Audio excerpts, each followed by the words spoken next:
ഇവൾ കണ്ണു തുറന്നപ്പോൾ വായിലൊരു കറുത്ത സാമാനം കണ്ടു. അതഴിക്കാൻ അവൾ ശ്രമിച്ചു നോക്കി. പക്ഷെ അത് താഴിട്ട് പൂട്ടിയിട്ടുണ്ടായിരുന്നു. അവളുടെ ശ്രമം തീർത്തും വിഫലമായി. നേരെ നോക്കിയപ്പോൾ ഇവളെപ്പോലെ വായിൽ കെട്ടുള്ള ഒരുത്തി കുളക്കരയിൽ കുത്തിയിരിക്കുന്നത് കണ്ടു. വട്ടുപിടിച്ച അവൾ വെള്ളത്തിൽ ഇലയിട്ട് കളിക്കുന്നു. ഇതിനിടെ ചുറ്റും കുറച്ചുപേർ നടന്നു പോകുന്നത് അവൾ കണ്ടു. അവരുടെ പിന്നാലെ പോയ അവൾ വിശാലമായ പുൽമൈതാനത്തിലേക്കെത്തി. അവളെപ്പോലെ വായിൽ സാധനം തിരികെ കയറ്റിയ അവസ്ഥയിലായിരുന്നു അവരും. അതിലൊരുവൻ അവിടെ കണ്ട മരപ്പെട്ടിയുടെ അടുത്തേക്ക് നടന്നു. അതിൽ ചാരിവെച്ച ടൂളുകൊണ്ട് അവനത് തുറക്കാൻ ശ്രമിച്ചു. അതിനുള്ളിൽ വല്ല ബോംബോ തേങ്ങയോ ആയിരിക്കുമെന്ന് വിചാരിച്ച് ബാക്കിയുള്ളവർ ഓടി ഒളിച്ചു. പക്ഷേ ധീരനായ അവൻ അത് കുത്തി തുറന്നു. ബോംബും കോപ്പും പ്രതീക്ഷിച്ചിരുന്ന പെട്ടിയിൽ നിന്നും ഒരു പന്നിക്കുട്ടി ഇറങ്ങി വന്നു. അതിനുള്ളിൽ വേറെയൊരു സാധനം കണ്ട അവൻ കൈയിട്ടത് പുറത്തേക്കെടുത്തു. വലിയൊരു ആർമർ സെറ്റപ്പായിരുന്നു അത്. ഇത് കണ്ടതോടെ ഒളിച്ചിരുന്നവർ ഓരോന്നായി അവിടേക്കെത്തി. എല്ലാവരും അതിൽ നിന്നും തോക്കും ടൂൾസും ഒക്കെ എടുത്തു. അങ്ങോട്ടേക്ക് നടന്നു വന്ന ഇവൾക്ക് ആ പെട്ടിയുടെ അടപ്പിൽ നിന്നും ഒരു താക്കോൽ കിട്ടി. അവരുടെ വായയിൽ കെട്ടിയ സാധനത്തിന്റെ താക്കോലായിരുന്നു അത്. അവർ പരസ്പരം കെട്ടുകൾ അഴിച്ചു കൊടുത്തു. നേരത്തെ ഓടി ഒളിച്ച ഒരു പോലീസ് അപ്പൂപ്പൻ ഇവൾക്കൊരു തോക്ക് കൊടുത്തു. ഇവർ ചെറിയൊരു റൊമാൻസിന് ശ്രമിച്ചു. പക്ഷേ അപ്പോഴേക്കും ദൂരെ നിന്നൊരു വെടിയൊച്ച കേട്ട് ഇവർ പെട്ടിക്ക് പുറകിൽ ഒളിച്ചു.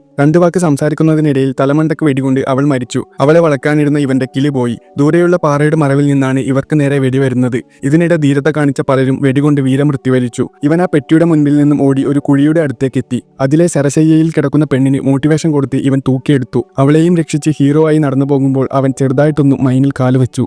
ബാക്കി ശുഭം.